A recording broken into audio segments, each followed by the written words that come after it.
One of the most significant climate change predictions expected to impact the Caribbean is related to natural disasters.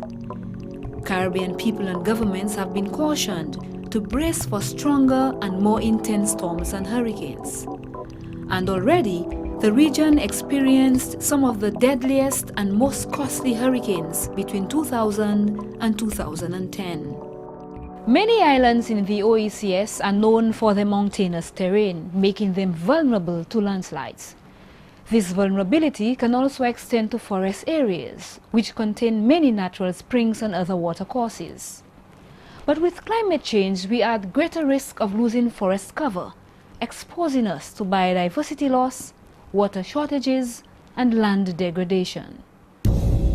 In 2010, Hurricane Thomas appears to have bruised almost every mountain ridge on the island of St. Lucia.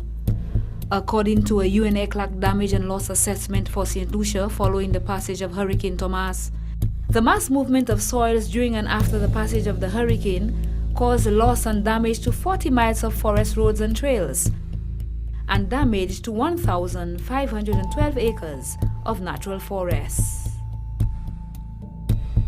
St. Vincent too was affected by Hurricane Thomas in 2010, and today the many exposed slopes, including those used for farming, are defenseless to the impacts of climate change. Landslides are now a possibility for every heavy rainfall event, and forestry officers are worried about the safety of hillside communities. Lands cannot be allowed to remain barren or unstable in this era of climate change. Which basically meant going into those landslides and to be able to put in the various bioengineering techniques, tree planting and reforestation measures that would ensure that there is a quick vegetative cover of those slides.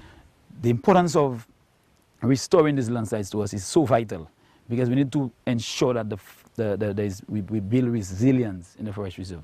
We cannot control hurricanes. We cannot tell you when a hurricane is going to affect us. But we need to build that resilience, that forest resilience, so that the forest can withstand these, unforeseen events.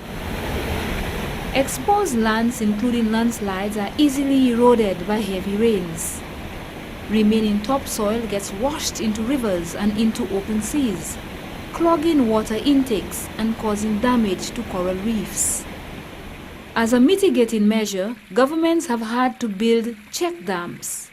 And it's basically a barrier that we construct with either wood or stones. And it's basically to trap or to reduce the speed of water so that we can control the level of sedimentation that actually leaves the slope into our rivers. The aim of the restoration program basically is to provide vegetative cover, which will act as a means of reducing the rate of erosion. Because once you have exposed soil, once you have an exposed area, definitely you will have erosion in one way or the other. The greening of the islands is needed for economic development, but more critically for maintaining forests, for maintaining the habitats of our wildlife species, and for the protection of water sources. Quick-growing glory cedar, fruit trees and grasses with fibrous roots are some of the choices being used for reforesting. We have to give them a little boost with fertilizer, and we find that the rate of growth speeds up. And once these things are established, once they've taken off, then they're established, then they grow well. This is even more critical in countries that promote an ecotourism experience to potential visitors. And support from private landowners is critical for any reforestation plan to succeed. Unless you can get buy-in by your constituents, it's not going to happen. You see, because if the idea of a hotel to your people is a high rise, 200 rooms, 10 acres of cleared land, then you're not going to sell ecotourism. In some OECS countries like St. Lucia, the amount of land designated as forest reserves is below 30% of landmass. A reduction in that percentage will have major consequences for water security, food production, and the general quality of life. We all need to encourage greening by initiating efforts to replant along riverbanks, on steep slopes, and along coastal areas. Plant a tree today. The next generation depends on it. Act now. Rally. Rethink. Respond.